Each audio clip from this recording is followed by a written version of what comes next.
ஆட்சி அதிகாரத்தை பயன்படுத்தி கொள்ளையடிப்பது தொழில் அல்ல. நபிகள் ஸல்லல்லாஹு அலைஹி வஸல்லம் அவர்கள் சொல்லுவார்கள், பொதுப்பணத்தில் கை வைக்கிறவன் தன் சொந்த மகளின் மீது கை வைக்கிறான் என்றார். பொதுப்பணத்தில் தான் கை வைக்கிறான். 400 கோடி ரூபாய்க்கு சாலை போடுவார்கள் என்றால் இந்த நாட்டில் அந்த துறைக்கு அமைச்சருக்கு 40% கொடுக்கணும்.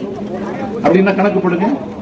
1 லட்சம் ரூபாய்க்கு வேலை நடக்குதுன்னா அதுல 40% அமைச்சருக்கு கொடுக்கணும். அமைச்சர் எப்படி கேட்பாங்கன்னா, எனக்கு இல்லையம்மா, யாருக்குன்னு கேட்டா மேலிடத்துக்குமா. மேலிடம் என்னன்னா சித்தரஞ்சன் சாலை. இப்படியே வாங்கி குவிக்கிறாங்க. நாஞ்சில் சம்பத்து சொல்லல, அந்த அமைச்சரவையில் நிதித்துறை அமைச்சராக பொறுப்பேற்ற என்னுடைய நல்ல நண்பர் பழனிவேல் தியாகம் அவர் சொன்னார், கடல் கடந்த நாடுகளில் மட்டும் 30 லட்சம் கோடியை ஸ்டாலினுடைய புதல்வனும் அவனுடைய மருமகன் சபரீசனும் குவித்திருக்கிறார்கள் என்று நான் சொல்லல. சொன்னவருக்கு பெயர் அமைச்சரவையில பதவி பிரமாணம் எடுத்துக்கொண்ட அமைச்சர் பழனிவேல் தியாகராஜன். என்னாச்சு?